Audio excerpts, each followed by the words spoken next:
The property on Northridge Road in Brownhelm Township, Ohio, was not merely a residence. It was a testament to one man's philosophy of absolute self-reliance. Jeremy Simco had spent years transforming his rural home into a literal fortress. A heavy gate stood sentinel at the entrance of the long driveway. Anyone attempting to approach the house would inevitably trigger a driveway sensor that broadcast a distinct chime throughout the interior. For those who managed to reach the perimeter, 4 large, alert German shepherds, dogs described by neighbors as having a vicious edge, were stationed like biological sensors around the house. If a visitor reached the doors, magnetic sensors on every first-floor entrance would emit 3 rapid, high-pitched beeps. To ensure no alarm went unheard, Jeremy had even installed a speaker in the 3rd-floor loft. Inside, security was equally prioritized.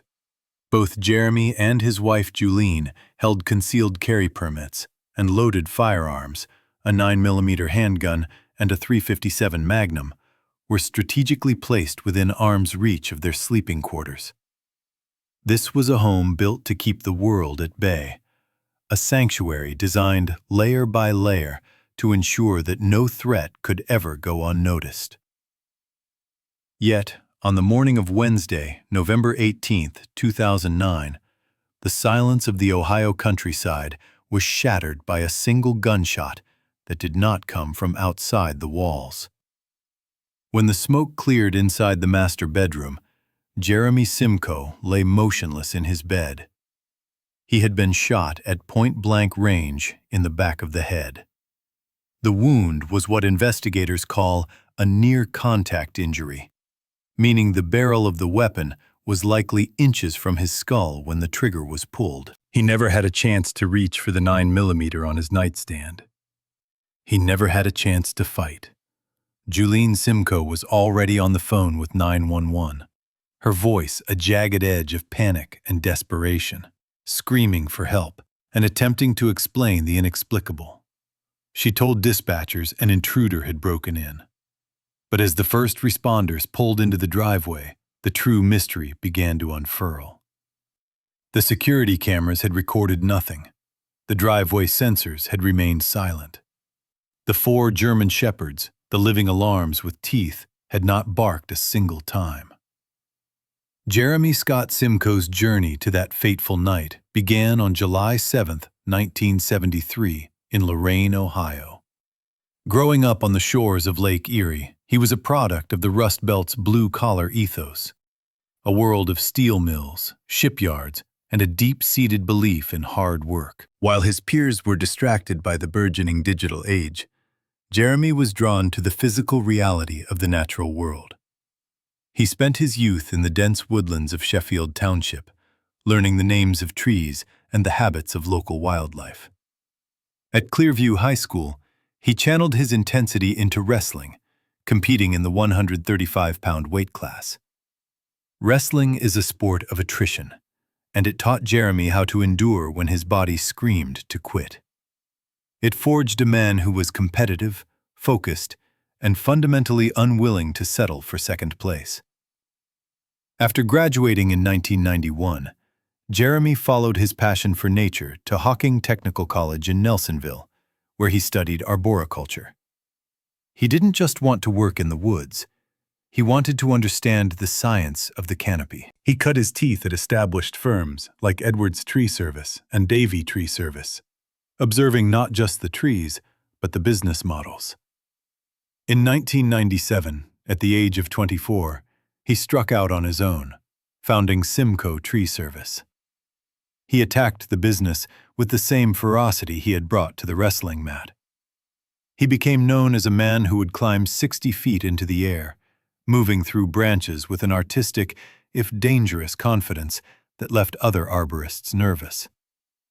By his early 30s, Jeremy had built one of the premier tree operations in Lorain County. He was a man of contrasts, a hard-driving boss who expected perfection from his crews and was often described as a hothead, yet a patient teacher to his nieces and nephews, whom he taught to swim, hunt, and navigate the back roads of Ohio.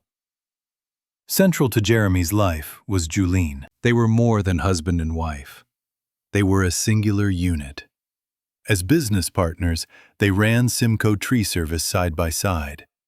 Julene managed the administrative labyrinth, the scheduling, the billing, the paperwork, while Jeremy provided the physical labor and technical skill. Friends saw them as best friends who shared long hikes with their dogs. They were two halves of a whole, building a life on Northridge Road that seemed, from the outside, to be the pinnacle of rural success. But the compound they built also suggested a deeper anxiety. The layers of security, the cameras, the sensors, the dogs, implied a world that Jeremy felt was increasingly hostile. He prepared for every possible scenario: the home invader, the rural burglar, the disgruntled ex-employee. He accounted for every threat except the one that might already be inside. Tuesday, November 17, 2009, began as a mundane day. Julene spent the afternoon canning pumpkins, a quiet domestic task. In the evening, the couple watched television. At 10 p.m., Jeremy performed his nightly ritual, stepping outside to secure the dogs. The security cameras captured this, the last normal footage of a man in his prime. He came back inside, locked the kitchen door, and the house transitioned into its defensive night mode. Jeremy went to the second-floor master bedroom. Julene, however, did not join him. She later told investigators she went to the third-floor loft to sleep on the couch. Her reasons for this would eventually become a pivot point for the investigation. In various interviews, she claimed it was too hot in the bedroom, or that Jeremy's snoring was intolerable, or that he had physically pushed her out of bed in his sleep. At 6 a.m. the following morning, the fortress failed. Julene told 911 that she was awoken by a loud noise. Her first thought, she claimed, was that Jeremy was firing at a coyote or an animal from the bedroom window, something he had done in the past. But she felt a sense of dread. She went downstairs and in the dim light discovered the grisly scene.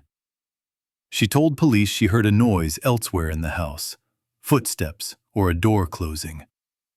In a state of reported terror, she grabbed the 9mm handgun from the bedroom, fumbled with the safety by the glow of an alarm clock, and fired 2 shots into the hallway to scare off the phantom intruder. Then she called for help. When the Lorain County Sheriff's deputies arrived, they found Julene still in a state of frantic shock. On the kitchen floor sat a .357 Magnum revolver. It had been fired once. It was the weapon that had killed Jeremy. But as investigators began to process the scene, the intruder theory began to crumble. There were no broken windows, no jimmied locks. In fact, all the doors were locked from the inside except for the kitchen door, which was found standing open, though the screen door was closed and unlocked. The security cameras showed no vehicles entering the property and no figures moving in the night. The driveway sensor had never chimed. Most damningly, the dogs had remained silent. 4 protective German shepherds, trained to react to any stranger, had not made a sound while a supposed killer bypassed a locked gate, entered a home, found a hidden revolver in a china cabinet, walked upstairs, executed a man, and then carefully placed the gun on the kitchen floor before vanishing. Detectives became obsessed with the logistical impossibility of the crime. For a stranger to have committed this murder, they would have needed the stealth of a ghost and the intimate knowledge of a resident. They would have had to know exactly where the .357 was kept, inside a holster within a specific cabinet. They would have had to navigate a dark, unfamiliar house with enough silence to avoid alerting 4 dogs. And then there was the physical evidence of the weapon itself. The .357 Magnum on the kitchen floor showed no signs of being dropped or discarded in a hurry. It had been placed there, almost delicately. Forensic analysis of the bullet fragments in Jeremy's skull confirmed they came from that specific revolver. As the years passed, the investigation delved into the cracks of the Simco's private life. They looked at a neighbor, identified as J.B., who had been seen acting strangely near a local church, but he was eventually cleared. They looked into rumors of drug deals and neighborhood watch disputes, but found no substance. What they did find were small, haunting inconsistencies in Julene's story.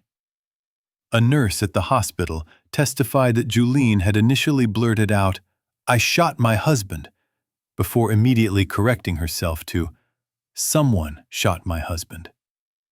There was the matter of the bank loan. The couple had recently been denied a loan to buy more land, creating a hidden layer of financial stress. And then there was the digital footprint. Just hours before the shooting, someone in the house had accessed an online obituary for Julene's father. Julene denied doing it, but the timing felt like a grim omen. The most powerful evidence, however, was what was not there. There was no foreign DNA, no unknown fingerprints, no footprints in the soft Ohio soil leading away from the house. When police had arrived on the scene that morning with sirens blaring, their dash cams recorded the German shepherds barking aggressively, exactly as they were trained to do when strangers appeared. The dogs worked perfectly for the police, but they had been silent for the killer. In October 2014, nearly 5 years after the trigger was pulled, a grand jury indicted Julene Simco for the murder of her husband. When the case finally went to trial in 2017, Julene made the unconventional choice to waive her right to a jury, placing her fate in the hands of Judge Mark Betleski. It was a calculated risk. The prosecution's case was entirely circumstantial.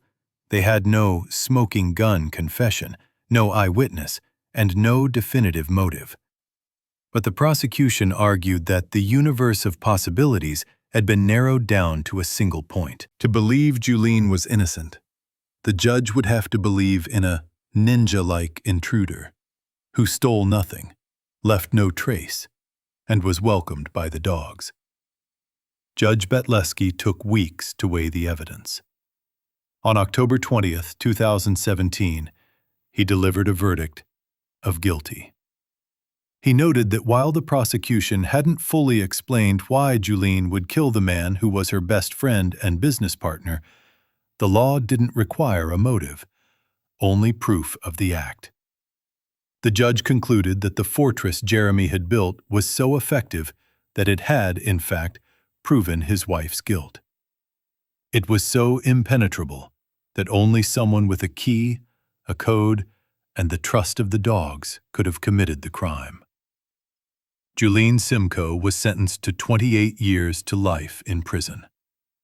She continues to maintain her innocence from behind bars, but the Ohio 9th District Court of Appeals affirmed her conviction in 2021. Today, the property on Northridge Road is just another rural home, its gates no longer holding back the world, its sensors quiet.